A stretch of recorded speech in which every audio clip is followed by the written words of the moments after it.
నమస్తే, welcome to good health. Spondylosis సమస్యతో బాధపడుతున్నారా? సర్వైకల్ అండ్ లంబార్ స్పాండిలోసిస్కు హోమియోపతిలో ఎటువంటి చికిత్సలు అందుబాటులో ఉన్నాయో మనకి తెలియజేయడానికి మనతో పాటు స్టూడియోలో ఉన్నారు హోమియోకేర్ ఇంటర్నేషనల్ డాక్టర్ అర్చన గారు. నమస్తే మేడం. నమస్తే. సో ఫస్ట్లీ, ఇది రీసెంట్ టైమ్స్లో చాలామంది స్పాండిలోసిస్ సమస్యతో బాధపడుతున్నారు. అసలు స్పాండిలోసిస్ అంటే ఏంటి అండ్ దానికి మెయిన్ రీజన్స్ ఏంటంటారు? స్పాండిలోసిస్ అని ఎప్పుడు అంటామంటే మనకి ఏదైతే వెన్నెముక వ్యవస్థ ఉంటుందో దానిలో ఉండే డిస్కులలో కానీ వర్టిబ్రేస్లో కానీ మనకి కొంచెం ఏజ్ వల్ల కానీ ఏదైనా ఇంజురీస్ వల్ల కానీ వేరెంటేర్ జరగడాన్ని స్పాండిలోసిస్ అంటాం. అంటే మనకి వేక్ టర్మ్లో చెప్పాలంటే మెడ దగ్గర డిస్కులలో ప్రాబ్లం వచ్చినా, లేకపోతే వర్టిబ్రేస్లో ప్రాబ్లం వచ్చినా, ఈవెన్ థొరాసిక్లో ప్రాబ్లం వచ్చినా, లంబార్ రీజియన్లో ప్రాబ్లం వచ్చినా మనము యూజువల్గా దాన్ని స్పాండిలోసిస్ అంటూ ఉంటాం. అయితే ఎందువల్ల ఈ మధ్యకాలంలో ఈ కేసెస్ బాగా పెరుగుతున్నాయి అంటే, ఒకటి అందరికీ ఈ మధ్యకాలంలో చాలా వరకు అవగాహన వచ్చేసింది. సో చాలా వరకు తెలిసిన విషయం ఏంటంటే సెడెంటరీ హ్యాబిట్స్, అంటే శారీరక శ్రమ అనేది సరిగా లేకపోవటం వల్ల కానీ, అసలు లేకపోతే గంటల కొద్దీ కంటిన్యూస్గా కూర్చోవటం వల్ల కానీ, సో ఎక్కువసేపు కూర్చోవడం వల్ల శారీరక శ్రమ అనేది లేకపోవటం వల్ల మనకి ఒబేసిటీ అంటే స్థూలకాయం బరువు పెరిగిపోవటం వల్ల కావచ్చు. అదొక రీజన్ మాత్రమే కాకుండా పెరుగుతున్న ఈ నార్మల్గా హార్మోనల్ ఇష్యూస్, ఆడవాళ్ళలో జరుగుతున్న పీసీఓడి లాంటి కండిషన్స్, థైరాయిడ్ లాంటి కండిషన్స్లో కూడా మనకు తెలియకుండానే వెయిట్ పుట్ ఆన్ అవ్వడం అనేది జరుగుతూ ఉంటుంది. సో దానివల్ల కూడా at the same time post gestational అంటే మనకి ప్రెగ్నెన్సీ డెలివరీస్ తర్వాత కూడా మల్టిపుల్ అబార్షన్స్ అయిన వాళ్ళలో కానీ ఇలాంటి కండిషన్స్లో వెయిట్ గెయిన్ అనేది సర్వసాధారణం. అండ్ మెనోపాజ్ టైంలో అంటే నెలసరి ఆగిపోతున్న టైంలో కూడా మనకి వెయిట్ అంటే హార్మోనల్ ఇష్యూస్ వల్ల మనకి వెయిట్ అనేది పుట్ ఆన్ అవుతూ ఉంటుంది ఫీమేల్స్లో. సో ఇవన్నీ కూడా మనకి ఫ్యాక్టర్స్ అనమాట. ఈ మధ్యకాలంలో ఈ హార్మోనల్ ఇష్యూస్ కూడా బాగా పెరిగిపోవడం వల్ల, దానివల్ల వచ్చే ఒబెసిటీ అండ్ వేరియంటేర్ జరగటము, లేకపోతే ఏదైనా చిన్నగా అక్యూట్ కానీ క్రానిక్ ఇంజురీస్ జరగటం వల్ల కూడా మనకి దాదాపుగా స్పాండిలోసిస్ అనే కండిషన్స్ అనేది వస్తూ ఉన్నాయి. అయితే ఈ స్పాండిలోసిస్ వచ్చిన తర్వాత ఎలా నిర్ధారించవచ్చు అంటే అది స్పాండిలోసిస్ అయినా లేకపోతే అదర్ ఫ్యాక్టర్స్ ఏమైనా ఉన్నాయా అని తెలుసుకోవడానికి రీజన్స్ మనకంటే కాజిటివ్ ఫ్యాక్టర్స్ ఉంటాయి ఖచ్చితంగా. అంటే సిట్టింగ్ పాస్చర్ కానీ, స్లీపింగ్ పాస్చర్ కానీ, వాళ్ళ ట్రావెలింగ్ కానీ, వాళ్ళ యొక్క జాబ్ ఆక్యుపేషన్ని బట్టి కానీ, లేకపోతే వాళ్ళ ఏజ్ ఫ్యాక్టర్ని బట్టి, జెనెటిక్ ఫ్యాక్టర్స్ని బట్టి మనం చెప్తూ ఉంటాం. సో మనకి ఎలా తెలుస్తుంది అంటే అది ఆ పెయినా కాదా అంటే కొన్ని అక్యూట్ పెయిన్స్ కూడా ఉంటాయి. అంటే ఎప్పుడో ఒకసారి ఓవర్ ఎగ్జర్షన్ వల్లనో లేకపోతే ఎక్కువ ట్రావెలింగ్ చేయటం వల్ల మనకి ఎప్పుడో ఒక 2-3 రోజులు పెయిన్ అనిపించటం, తర్వాత పెయిన్ అనేది తగ్గిపోవటం ఇలా జరుగుతూ ఉంటుంది. సో దానికి పెద్దగా వరీ అవ్వాల్సిన అవసరం లేదు. But whereas the pain is persisting for more than 3 to 4 weeks, even in spite of taking a pain killer also if the patient is suffering with the pain, డెఫినెట్గా మన స్పాండిలోసిస్ ఉండే అవకాశం ఉందని ఒకసారి ప్రాపర్ డాక్టర్ని కన్సల్ట్ అయ్యి దాని ప్రకారంగా ఇన్వెస్టిగేషన్స్ చేయించుకొని ఫర్దర్గా ఏం చేయాలనేది డిసైడ్ చేయవచ్చు. స్పాండిలోసిస్లో ఎన్ని రకాలుగా ఉంటాయి అంటే ఏ ఏరియాస్ని ఎఫెక్ట్ చేస్తాయి అంటారు? అంటే దాదాపుగా మనము స్పాండిలోసిస్లో చూసే రీజియన్స్ కనుక చూసుకుంటే మెడ భాగం దగ్గర ఎక్కువగా ఎఫెక్ట్ అవుతూ ఉంటుంది. అట్ ద సేమ్ టైం నడుం భాగం దగ్గర ఎఫెక్ట్ అవుతుంది. అంటే మెడ ఎందుకు మనం ఎక్కువగా మనం ఆల్ ఓవర్ ద స్పైన్ చూసుకుంటే మనం ఎక్కువగా యూస్ చేసేది మెడ భాగం.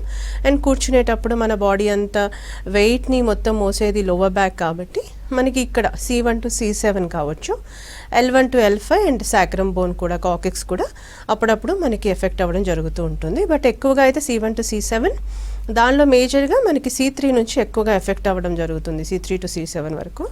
అదే L1 to L5 తీసుకుంటే ఎక్కువగా మనకి ఈ L2, L3, L4, L5 sacrum bone కూడా దాదాపుగా ఎఫెక్ట్ అవ్వడం జరుగుతుంది. సో ఇందులో ఏ ఇష్యూ వచ్చినా కూడా will tell it as any inflammatory వల్ల వస్తే it's a spondylitis, if it is a wear and tear age related degeneration వల్ల వస్తే ఇట్స్ అ స్పాండిలోసిస్. చాలా కామన్గా చూసే స్పాండిలోసిస్ ఏంటంటారు? సో చాలా కామన్గా సేమ్ సర్వైకల్ వన్ థింగ్, మెడ దగ్గర వచ్చే ప్రాబ్లమ్స్ కానీ, లేకపోతే నడుము దగ్గర వచ్చే ప్రాబ్లమ్స్. ఈ మధ్య భాగంలో ఏదైతే డార్జల్ ఆర్ థొరాసిక్ అంటాం, సో ఆ ఏరియాలో మనకి 90% ఆఫ్ ద కేసెస్లో పెద్దగా వేరియంటేర్ కానీ ఇలాంటిది ఏం జరగదు. బట్ జరిగినా పెద్దగా ఇబ్బంది అనేది కూడా ఉండదు. ఎందుకంటే ఇది ఒక బోన్కి ఇంకో బోన్కి కనెక్షన్ ఉంటుంది. మనకి బ్రెయిన్ కింద నుంచి కింద మనకి బట్స్ మధ్య వరకు కూడా అది వెన్నెముక వ్యవస్థ అనేది ఉంటుంది. కాబట్టి అక్కడ మనకి ఎక్కువగా యూస్ చేసే పార్ట్స్ అయినటువంటి cervical or the lumbar regions effect అనేది ఎక్కువగా ఉండటం వల్ల మనకి థొరాసిక్ ఎఫెక్ట్ అయినా కూడా మనం ఆ పోర్షన్ ఎక్కువగా యూస్ చేయడం, అంటే మెడ నుంచి నడుముకి మధ్యలో ఉండే పోర్షన్ థొరాసిక్. సో అక్కడ ఆ పోర్షన్ ఎక్కువగా యూస్ చేయం కాబట్టి మనకు అక్కడ ఎఫెక్ట్ అనేది ఏం పెద్దగా కనిపించదు అండ్ సిమ్టమ్స్ కూడా పెద్దగా ఉండవు. ఇన్ కేస్ ఏమైనా ఆస్టియోఫైడ్ ఫార్మేషన్ కానీ డీజనరేషన్ ఉన్నా కూడా బల్జింగ్ ఏమైనా ఉన్నా కూడా మనకి పెద్దగా ఇబ్బంది ఏమీ ఉండదు. బట్ ఎక్కువగా మనం సఫర్ అయ్యేది మెడ, cervical region, at the same time lumbar region. So లంబార్లో కూడా మనకి ఎక్కువగా ఈ పిరుదుల దగ్గర కానీ తుంటి భాగం దగ్గర కానీ మనకి థై పోర్షన్ ఎక్కువగా ఎఫెక్ట్ అవ్వటం, అలానే కిందకి అంటే డిసెండింగ్ టైప్ ఆఫ్ పెయిన్, పైనుంచి కిందకి పెయిన్ అని రావటం, కొన్నిసార్లు అసెండింగ్ టైప్ ఆఫ్ పెయిన్స్ రావటం అనేది సర్వసాధారణం. అండ్ అంటే చాలామంది ట్రీట్మెంట్కి భయపడి సర్జరీ అంటారేమో ఇలాంటి వాటికి భయపడి ట్రీట్మెంట్ తీసుకోకుండా నెగ్లెక్ట్ చేస్తుంటారు. దానివల్ల వచ్చే కాంప్లికేషన్స్ ఏంటంటారు? సర్వైకల్ కానీ లంబార్ కానీ ఎనీ స్పాండిలోసిస్ కండిషన్స్లో ఇన్ కేస్ ఇఫ్ నెగ్లెక్టెడ్ డెఫినెట్గా మల్టిపుల్ లెవెల్లో డ్యామేజ్ అనేది జరుగుతూ ఉంటుంది అండ్ టోటల్గా బాడీ అనేది ప్యారలైజ్డ్ అవ్వడం జరుగుతుంది. ఇప్పుడు ఫర్ ఎగ్జాంపుల్ C1 to C7లో ఇఫ్ ద పేషెంట్ ఫస్ట్ ఇనీషియల్గా ఒకటే బోన్ ఎఫెక్ట్ అయి ఉండొచ్చు, అంటే C6లో C7 ఎఫెక్ట్ అవుతుంది. సో సరే ఎప్పుడో అలా ఒకటే బోన్ ఎఫెక్ట్ అయినప్పుడు పెద్దగా పెయిన్ అనేది ఏముండదు, ఆ నెక్ స్టిఫ్నెస్ ఏముండదు, స్పాండిలైటిక్ చేంజెస్ అనేది ఏముండదు, ఈ షోల్డర్ పెయిన్ కానీ తిమ్మిళ్ళు రావటం, గ్రిప్ లాస్ ఇవన్నీ ఏమీ ఉండవు. సో అలాంటప్పుడు ఏం చేస్తారు, రెస్ట్ తీసుకుంటారు, లేకపోతే మరీ ఇబ్బందిగా ఉంటే ఒక పెయిన్ కిల్లర్ వేస్తారు. సో అలా అప్పటికప్పుడు ఇన్స్టాంట్ రిలీఫ్ దొరికే మెడికేషన్స్ వాడడం, లేకపోతే హాట్ ఫర్మెంటేషన్ పెట్టడం, కోల్డ్ ప్యాక్ పెట్టడం ఇలా జరుగుతూ ఉంటుంది. సో అలాంటి కండిషన్ తగ్గుతుంది, కాకపోతే ఇంటర్నల్గా ప్రాబ్లం అలానే ఉంటుంది. కాబట్టి ఆ ఒక్క బోన్ ఎఫెక్ట్ అయింది కాస్త మల్టిపుల్ లెవెల్, అంటే ఏదో పైకి వెళ్ళొచ్చు లేదు కిందకి కూడా రావచ్చు. సో అలా మల్టిపుల్ లెవెల్లో ఎఫెక్ట్ అవ్వడం జరుగుతుంది. మల్టిపుల్ నర్వ్ కంప్రెషన్ అనేది జరుగుతూ ఉంటుంది, మల్టిపుల్ డిస్క్ బల్జింగ్ ఉండొచ్చు, డిస్క్ డెసికేషన్ కానీ హెర్నియేషన్ కానీ జరగవచ్చు. సో ఇలా జరుగుతున్నప్పుడు ఏమవుతుందంటే డెఫినెట్గా ఎప్పుడైతే నర్వ్ కంప్రెషన్ ఉంటుందో మోస్ట్ ఆఫ్ ద కండిషన్స్లో స్పాండిలైటిస్లో కానీ స్పాండిలోసిస్లో కానీ bulging will be the common.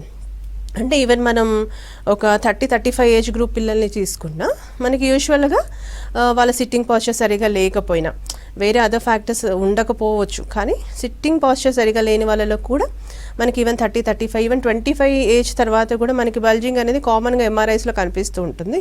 చాలామంది ఇది కామన్, ఇది పెద్దగా వరి అవ్వాల్సిన అవసరం లేదని చెప్తారు. బట్ సిమ్టమ్స్ స్టార్ట్ అవుతున్నాయి, ఇనీషియల్గానే స్టార్ట్ అవుతుంది, మెడికేషన్ అవసరం పడుతోంది, ఆన్ అండ్ ఆఫ్గా అయినా పడుతోంది అంటే మాత్రం ఖచ్చితంగా డాక్టర్ని కన్సల్ట్ అవ్వాల్సిన అవసరం ఉంటుంది. అలా అని ఊరికనే పెయిన్ వచ్చినప్పుడల్లా పెయిన్ కిల్లర్స్ వాడడం కూడా not at all suggestible thing in spondylosis. ఒకవేళ నెగ్లెక్ట్ చేస్తే సర్వైకల్లో మల్టిపుల్ డిస్క్ ఎఫెక్ట్ అయింది, బల్జింగ్ విత్ నర్వ్ కంప్రెషన్ ఉందంటే ఈ సర్వైకల్ మైలోపతి కండిషన్ కానీ, లేకపోతే రాడిక్యులోపతి ఇలాంటి కండిషన్స్ కానీ, లేకపోతే కంప్లీట్గా ఫ్రోజన్ అయిపోవటం, లేకపోతే కంప్లీట్ ప్యారలైజ్డ్ అవ్వటం, అంటే పక్షవాతం వచ్చినట్టుగా బాడీ అనేది ఒక రోబోలాగా స్టిఫ్ అయిపోతూ ఉంటుంది. మెడని టర్న్ చేయాలన్నా కూడా బాడీ అంతా, అంటే అప్పర్ బాడీ మొత్తం రొటేట్ చేయాల్సిన సిచ్యువేషన్స్, కాళ్ళు చేతులు ఒక రోబోలాగా స్టిఫ్ అయిపోవడం, అసలు ఏదైనా చేయి లేపాలన్నా, చేతితో పని చేయాలన్నా, ఈవెన్ ఒక కప్ ఆఫ్ వాటర్ తీసుకోవాలన్నా కూడా will get the some tremors, అంటే షివరింగ్ అనేది రావడం, at the same time grip loss అనేది ఉంటుందన్నమాట డెఫినెట్గా. ఇవన్నీ మనం ఒకవేళ నెగ్లెక్ట్ చేస్తే వచ్చే కాంప్లికేషన్స్ అమ్మ ఇన్ సర్వైకల్. బట్ వేరాజ్ ఈ లంబార్లో తీసుకుంటే ఏంటంటే సేమ్ థింగ్, అంటే పారెస్థీషియా అవ్వచ్చు, అంటే కంప్లీట్గా loss of sensation in the lower limb, అంటే ఈ థై పోర్షన్ కానీ, లేకపోతే లోవర్ లెగ్లో కానీ, బట్స్లో కానీ, హిప్ జాయింట్లో కానీ మనకి సెన్సేషన్ అనేది తగ్గిపోతుంది, తిమ్మిళ్ళు బాగా ఎక్కువగా వచ్చే అవకాశం ఉంటుంది, న్యూరోపతిక్ కండిషన్స్ రావచ్చు, మైలోపతి రావచ్చు, సియాటిగా కూడా ఎఫెక్ట్ అవుతుంది. ఫస్ట్ ఇనిషియల్గా ఒకవైపు స్టార్ట్ అయింది కాస్త రెండు వైపులు ఎఫెక్ట్ అవ్వటం, దాంతోపాటుగా తిమ్మిరి భరించలేనంతగా ఉండటం, కూర్చున్నా నొప్పి, నడవాలన్న నొప్పి, 5 నిమిషాలు స్టాండింగ్ పొజిషన్లో ఉంటే నొప్పి, కూర్చున్నా పడుకున్నా కూడా ఈవెన్ 2-3 minutes పడుకుంటే మళ్ళీ they have to continuously change the positions, అంత సివియర్ కండిషన్కి వెళ్ళడం, లోవర్ బాడీ కూడా ప్యారలైజ్డ్ అవ్వడం అనేది జరుగుతుంది. కాబట్టి ఇనీషియల్గానే దీనికి తీసుకుంటే ఈవెన్ హోమియో లాంటి మెడిసిన్స్ వాడితే సైడ్ ఎఫెక్ట్స్ ఏమీ ఉండదు, recurrence chances will be very very less, కాబట్టి పెయిన్ కిల్లర్స్ కూడా ఉండదు, సో వేరే ఆర్గన్ డ్యామేజ్ ఉండదు, కాబట్టి కంప్లీట్గా హోమియో వాడుకోవడం ఉత్తమం. అండ్ అంటే హోమియోపతిలో మెయిన్గా స్పాండిలోసిస్కి ఏ స్టేజ్ వరకు ట్రీట్ చేయగలుగుతారు? ఎనీ స్టేజ్ అమ్మా, బట్ కాకపోతే ఏంటంటే కొన్ని 10% of the cases will be there, like కంప్లీట్గా స్పైన్ అనేది ఎఫెక్ట్ అవటం, అంటే cervical, thoracic, at the same time lumbar and coccyx, మొత్తం సాక్రమ్ ఇదంతా కూడా ఎఫెక్ట్ అవుతుంది మల్టిపుల్ లెవెల్, అంటే వీ కాంట్ హెల్ప్ అవుట్. మేమే కాదు, ఈవెన్ సర్జరీ చేసినా అంత మల్టిపుల్ లెవెల్లో చేసినా కూడా డాక్టర్స్ కూడా చెప్తారు ప్యారలైజ్డ్ అయ్యే అవకాశాలు ఉంటాయి, 50-50 ఛాన్సెస్ అని చెప్తూ ఉంటారు. ఆ కండిషన్లో తప్ప మిగతా ఏ కండిషన్లో అయినా, ఇప్పుడు ఫర్ ఎగ్జాంపుల్ సర్వైకల్ అంటే C1 to C7లో మల్టిపుల్ లెవెల్లో డిస్క్ ఎఫెక్ట్ ఉండి థొరాసిక్ లంబార్ కంప్లీట్గా సేఫ్ సైడ్లో ఉన్నాయి అంటే డెఫినెట్గా హోమియోపతితో ఇట్ విల్ వర్క్అవుట్. కాకపోతే లంబార్ కంప్లీట్గా ఎఫెక్ట్ అయింది, సర్వైకల్ కంప్లీట్గా ఎఫెక్ట్ అయిందంటే will give 70 to 80% of an assurance according to their occupation. At the same time వాళ్ళ యొక్క age factor, genetic factor, any other medications ఏమైనా వాడుతున్నారా, ఏదైనా ఆటోఇమ్యూన్ డిసీజెస్ ఏమైనా ఇన్ ద పాస్ట్ హిస్టరీలో ఉన్నాయా, ఎనీ మల్టిపుల్ ఇంజురీస్ ఏమైనా ఉన్నాయా, మల్టిపుల్ సర్జికల్ ఇంటర్వెన్షన్స్ ఏమైనా ఉన్నాయా అనే దాన్ని బట్టి విల్ డిసైడ్. అంతేగాని ప్రతి కేసు అవ్వదు అని ఏం లేదు, ప్రతి కేసు అవుతుందని కూడా కాదు. Some loop holes will be that. డెఫినెట్గా 10% ఆఫ్ ద కేసెస్ అనేది అస్సలు ఎంత మెడిసిన్ వేసినా కూడా తగ్గని కండిషన్స్ కూడా ఈవెన్ హోమియోలో కూడా ఉంటాయి. కాకపోతే 80 to 90% కేసెస్ బాగానే తగ్గుతాయి అమ్మా. అంటే ఈ కండిషన్ మెయిన్గా సర్వైకల్లో కానీ లంబార్లో కానీ ఒకవేళ ట్రీట్మెంట్ తీసుకుంటే ఇంతకాలం తీసుకుంటే కంట్రోల్ అవుతుంది అని ఏమన్నా ఉంటుందంటారు? Duration of the treatment will be totally depends on వాళ్ళ యొక్క ఫ్యాక్టర్స్ని బట్టి, వాళ్ళ యొక్క క్రానిసిటీ ఆఫ్ ద డిసీజ్ని బట్టి, అట్ ద సేమ్ టైం ఎందువల్ల వాళ్ళకి వచ్చిందనే దాన్ని బట్టి డిపెండ్ అయి ఉంటుంది. అంతేకాని ఈ పేషెంట్స్కి ఇన్ని రోజులే వాడాలి తర్వాత ఆపేయాలని లేదు. ఈవెన్ మేము మెడిసిన్స్ వేసిన తర్వాత హోమియోలో కొన్ని స్పెసిఫిక్స్ కూడా ఉంటాయి, ఇమీడియట్గా పేషెంట్కి పెయిన్ తగ్గేటట్టుగా కూడా ఉంటాయి. Depends on their causative factor and ailment factor. So అలాంటి కండిషన్స్లో వితిన్ 1-2 monthsలో కూడా చాలా రిలీఫ్ ఉన్న వాళ్ళు ఉంటారు. బట్ ఇంటర్నల్గా ప్రాబ్లం అనేది అంత తొందరగా తగ్గదు. కాబట్టి విల్ సే సమ్ కోర్స్ అంటే 6 months, 8 months, 9 months, 1 year వాడాలని చెప్తాం. ఖచ్చితంగా తగ్గిపోయినా కూడా వాడితే ఆ 6 months, 9 months తర్వాత will go for the again MRI చేయించిన తర్వాత కంప్లీట్గా స్పైన్ నార్మల్ ఉంది అంటే they can stop the treatment. But ఇనిషియల్గా మన సిమ్టమాటికలీ బెటర్ ఉన్న ఎంఆర్ఐ అంతే ఉంది అంటే మాత్రం they have to continue the course అండి. అండ్ మెయిన్గా ఆడవాళ్ళల్లో కొంచెం ఎక్కువగా ఈ ప్రాబ్లం చూస్తుంటాం కాబట్టి అంటే ఒక ఏజ్ వచ్చిన తర్వాత హార్మోన్ ఇంబ్యాలెన్స్ అనేది చూస్తాం. అది కూడా ఒక రీజన్ అంటారా స్పాండిలోసిస్కి? డైరెక్ట్గా కాదు. అంటే ఇప్పుడు థైరాయిడ్ ఉన్న వాళ్ళందరిలో స్పాండిలైటిస్ వస్తుందా అంటే నో. అలానే మెనోపాజ్కి వెళ్ళిన ప్రతి ఆడవాళ్ళలో స్పాండిలైటిస్ వస్తుందంటే నో. బట్ డెఫినెట్లీ మనకి మెనోపాజ్లో మనకి కాల్షియం అబ్జార్ప్షన్స్ కానీ విటమిన్ డి కానీ బాడీలో మినరల్ అబ్జార్ప్షన్ అనేది మ్యాల్ అబ్జార్ప్షన్ అవుతుంది. సో మనం ఎంత తీసుకున్నా కూడా బాడీ అనేది తీసుకోదు కాబట్టి because of hormonal issues. So osteoporotic changes ఆ టైంలో స్టార్ట్ అవుతాయి. ఎందుకంటే any women they land up in to the menopause around 45 to 50, 55 ఈ మధ్యలోనే జరుగుతూ ఉంటుంది. సో ఆ టైంలో ఆల్రెడీ బోన్స్ కొంతవరకు డీజనరేషన్ అయ్యే ఉంటాయి. ఆతో పాటుగా ఈ హార్మోనల్ ఇష్యూ దానివల్ల ఆస్టియోపొరోటిక్స్ చేంజెస్ అంటే బోన్ డెన్సిటీ అనేది తగ్గిపోతుంది. అట్ ద సేమ్ టైం ఈ హార్మోనల్ ఇష్యూ వల్ల కూడా వెయిట్ పుట్ ఆన్ అవుతారు కొంతమంది. అంటే సడన్గా ఒక 5 to 10 kilos పెరగటం, ప్రెగ్నెన్సీలో ఎలా పెరుగుతారో అలా పెరిగిన తర్వాత మళ్ళీ తగ్గడం కష్టం ఆ టైంలో.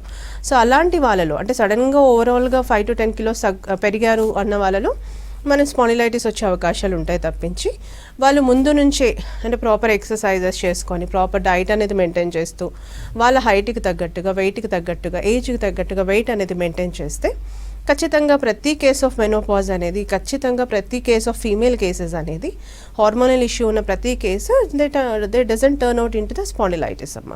కాబట్టి ముందు నుంచి అంటే మనం ఏదో వచ్చిన తర్వాత ప్రికాషన్స్ తీసుకునే కంటే ఈ రోజుల్లో మనం 30 years తర్వాత నుంచి అప్పుడప్పుడు calcium supplements, vitamin D, B12 ఒకటి, ఐరన్ ఒకటి సప్లిమెంట్స్ అనేది తీసుకుంటూ ఉండాలి. either in the format of food or in the format of supplements.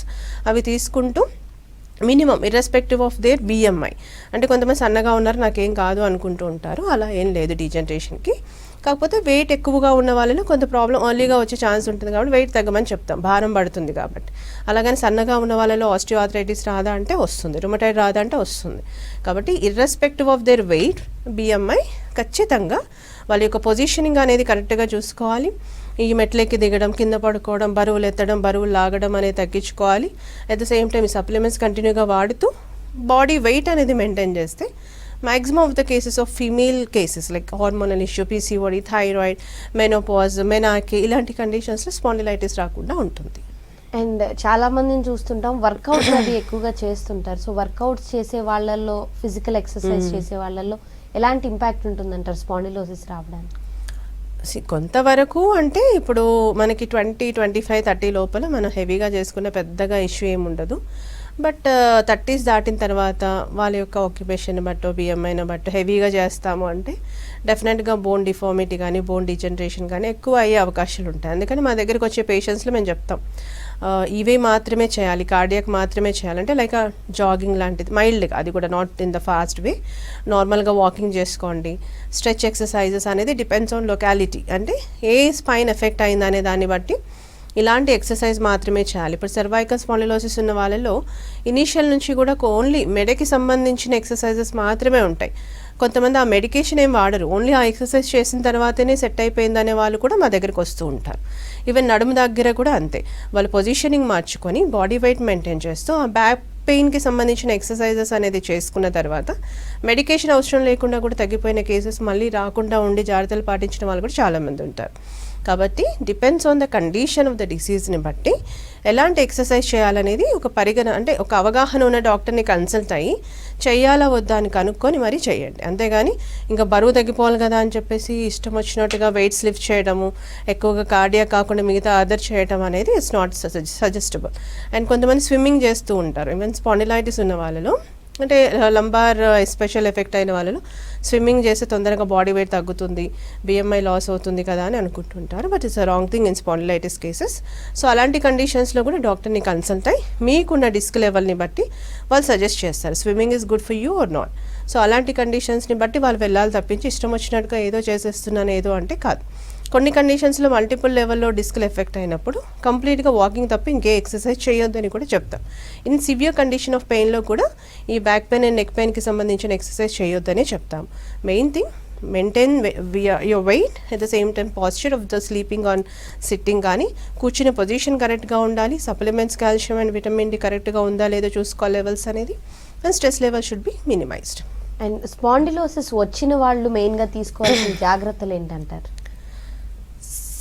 Spondylosis వచ్చిన తర్వాత బేసిక్గా ముందు నుంచి చెప్తుంది weight management is very important. అంటే మనకి లోవర్ బ్యాక్లో ప్రెషర్ పడకుండా కానీ ఇంకా వేరే ఆర్గాన్ అంటే ఇప్పుడు జాయింట్స్ ఎఫెక్ట్ అవ్వకుండా ఉండేటట్టుగా వెయిట్ అనేది చూసుకోవాలి. అండ్ పొజిషన్ అంటే కూర్చునేటప్పుడు బ్యాక్ సపోర్ట్ ఇచ్చి కంపల్సరీగా కూర్చోవాలి, ఇలా వంగి కూర్చోవడం కానీ అలా చేయొద్దు. ఒకవేళ వాళ్ళు డెస్క్టాప్ జాబ్ చేస్తున్నారు అంటే సేమ్ లెవెల్లో సిస్టమ్ అనేది పెట్టుకొని వర్క్ చేసేటట్టుగా చూసుకోవాలి, కానీ సిస్టమ్ ఏదో కింద ఉండి ఆ సర్వైకల్ పోర్షన్ అయితే కంప్లీట్గా బెండ్ అయ్యేటట్టుగా చూసుకోవద్దు. అలా అని చాలామంది తెలియక బెల్ట్లు వాడేస్తూ ఉంటారు, సర్వైకల్ బెల్ట్, లంబార్ బెల్ట్ అని చెప్పేసి. బట్ అది ఏమీ అవసరం లేదు. పొజిషన్ అనేది మెయింటైన్ చేస్తే మీకేమీ బెల్ట్ వరకు వెళ్ళాల్సిన అవసరం లేదు. బెల్ట్ వాడిన తర్వాత ఏమవుతుందంటే టోటల్గా కంప్లీట్ స్ట్రైట్నింగ్ ఆఫ్ స్పైన్ అయిపోతుంది. అప్పుడు ఏదైనా రొటేషన్ చేయాలన్న మూమెంట్ అనేది రెస్ట్రిక్టెడ్గా ఉంటుంది. మరి ఫైనల్ స్టేజ్ మల్టిపుల్ లెవెల్లో ఉంది అన్నప్పుడు మాత్రమే you can go with the belt, కానీ మామూలుగా టైంలో అయితే అవసరం లేదు. ఇది కాకుండా మనం చేయాల్సింది కొన్ని ఆహారపు అలవాట్లు మార్చుకోవాలి. అంటే వంకాయ కానీ, గోంగూర కానీ, పులుపు కానీ, ఇలాంటి టమాటా కానీ ఇవి చాలా వరకు తగ్గించుకుంటూ స్ట్రెస్ లెవెల్స్ని కంట్రోల్ పెట్టుకుంటూ స్లీపింగ్ అనేది ప్రాపర్గా ఉంటూ కొంతవరకు రేడియేషన్స్కి దూరంగా ఉండి ప్రాపర్గా వాళ్ళకి సంబంధించిన ఎక్సర్సైజెస్ అనేది చేసుకుంటే డెఫినెట్గా it will completely curable case అండి.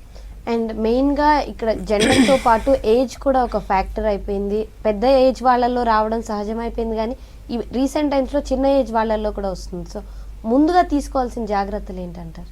చిన్న వాళ్ళలో అంటే జెనెటిక్ ఫ్యాక్టర్స్, అసలు ఏం జెనెటిక్ ఫ్యాక్టర్స్ లేని వాళ్ళలో కూడా స్పాండిలైటిస్ అనేది ఈవెన్ 25-30 లోపల కూడా వస్తున్నాయి. అదేంటంటే మేజర్ యాక్సిడెంట్స్ ఉండొచ్చు, ఎప్పుడో బండి మీద నుంచి పడ్డమో లేకపోతే మేజర్ యాక్సిడెంట్ అవ్వడమో repeated injuries to the spine జరగడమో జరిగి ఉండడం వల్ల చిన్నపిల్లల్లో వస్తుంది తప్పించి డీజనరేషన్ వల్ల మనకి స్పాండిలైటిస్ రావడం అనేది చాలా తక్కువగా చూస్తూ ఉంటాం ఆ ఏజ్ గ్రూప్లో. అయితే రాకుండా ఉండాలి అంటే చెప్తున్నాను కదా, అంటే ముందు నుంచి జాగ్రత్త పడడం ఉత్తమం.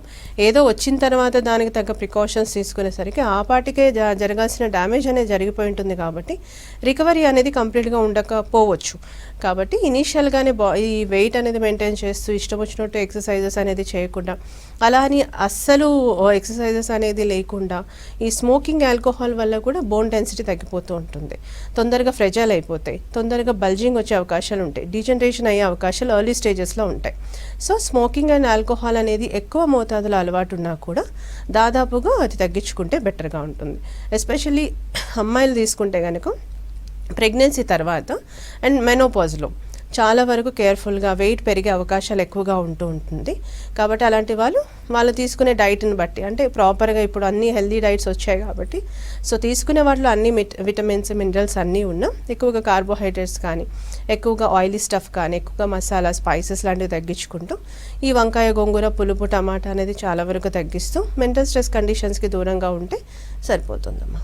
ఒక్కసారి అంటే ట్రీట్మెంట్ కొంతకాలం తీసుకున్న తర్వాత ఆ పెయిన్ రిలీఫ్ అయింది, ఆ తర్వాత మళ్ళీ రికరెన్స్కి ఎంతవరకు ఛాన్స్ ఉందంటారు? రికరెన్స్ అనేది ఇప్పుడు వన్స్ హోమియోతో స్టార్ట్ అయ్యింది, వాళ్ళకి మెడిసిన్స్ వాడారు, తగ్గిపోయింది, ముందే చెప్తాం. అందుకే మేము 100కి 100% అష్యూరెన్స్ అనేది ఇవ్వము, 80 to 90% చెప్తాం. ఎందుకు ఆ 10% ఇవ్వరు వాడమని చాలామంది అడుగుతూ ఉంటారు. ఎందుకంటే పేషెంట్ నేను చెప్పిందంతా వింటారు అన్న గ్యారంటీ లేదు. ఈవెన్ తగ్గిపోయిన తర్వాత అదే నార్మలే కదా అని చెప్పేసి మళ్ళీ they back to the pavilion అన్నట్టుగా ఈ వెయిట్స్ లిఫ్ట్ చేయటము, ఏవైతే ట్రిగరింగ్ ఫ్యాక్టర్స్ ఉంటాయో అవన్నీ ఫాలో అవుతూ ఉంటారు. కాబట్టి అవి ఎవరైతే పాటిస్తారో వాళ్ళకి మళ్ళీ రికరెన్సీ ఛాన్సెస్ అనేది చాలా చాలా చాలా తక్కువగానే ఉంటాయి. బట్ ఎవరైతే పాటించారో తగ్గిపోయిన తర్వాత కూడా మళ్ళీ రిపీట్ అయ్యే అవకాశాలు ఉంటాయి. ఇప్పుడు నేను చెప్పిన ఈ ట్రిగరింగ్ ఫ్యాక్టర్స్ అనేది ఎవరైతే పాటిస్తూ ఉంటారో వాళ్ళకి మాత్రం మళ్ళీ వచ్చే ఛాన్సెస్ ఉంటాయి. ఈవెన్ ఆ సర్జరీ అయినా వస్తుంది, మనకి మెడిసిన్స్ త్రూ అయినా వస్తుంది. సర్జరీ చేసినా చాలామంది చేసేసుకున్నాను కదా అని చెప్పేసి ఇష్టం వచ్చినట్టుగా ఏదంటే అది తినేయడం, ఏదంటే అది తినేసి బాగా బాడీ వెయిట్ పెరగటం, లేకపోతే ఒబేసిటీ, ఈ ఆల్కహాల్, స్మోకింగ్, ఫుడ్ ఇవన్నీ ఉంటాయి కదా, అవన్నీ చేయటం వల్ల కూడా మళ్ళీ వస్తూ ఉంటాయి. కానీ ఎన్నిసార్లు సర్జికల్ ఇంటర్వెన్షన్ చేసుకుంటారు, it's not the correct thing. కాబట్టి just go with the proper medication and exercises. ఇప్పుడు డ్యూరింగ్ కోర్స్ ఆఫ్ ట్రీట్మెంట్లో ఏవైతే మేము ఎక్సర్సైజెస్ చెప్తామో, ఈవెన్ పోస్ట్ మెడికేషన్ ఆల్సో ఆ ఎక్సర్సైజెస్ లైఫ్ టైం చేసుకుంటే బెస్ట్. దానివల్ల బీపీ, షుగర్లు రావు, బాడీ వెయిట్ మెయింటైన్ అవుతుంది, అదర్ ఇష్యూస్, రీజనరేషన్, మోకాలు అరిగిపోవడం కూడా జరగదు. Thank you so much Archana garu. ఇది ఇవాళ గుడ్ హెల్త్